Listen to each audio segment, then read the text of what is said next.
নবদ্বীপে এসেছি আর world famous জিনিসটা খাবো না তাই কি কখনো হয়?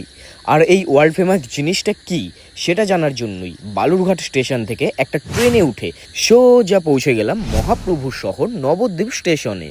স্টেশন থেকে টোটো ধরে হোটেলে চেক ইন করেই সেই রাতটা হোটেলে রেস্ট নিয়েই পরদিন সকাল সকাল টোটো ধরে বেরিয়ে পড়লাম সেই জগৎ বিখ্যাত জিনিসটার খোঁজে। আর টোটোতে যেতে যেতেই আমার পাশে বসে থাকা এই ছোট্ট প্রভুটিকে দেখো, আমার ভিডিও করতে দেখে মুখটা সরিয়ে নিচ্ছিল। তো যাই হোক, খুঁজতে খুঁজতে পৌঁছে গেলাম ফেরিঘাটের দিকে।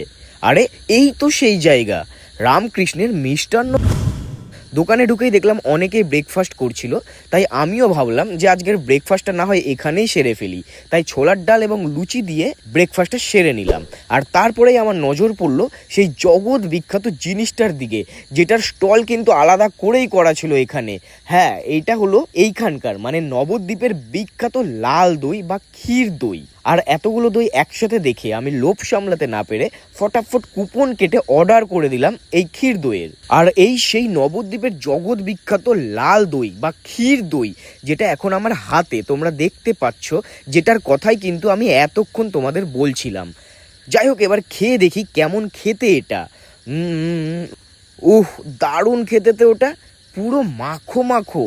যাই হোক, এখন চললাম ফেরিঘাটের দিকে, বাকিটা নেক্সট ভিডিওতে দেখো। টাটা।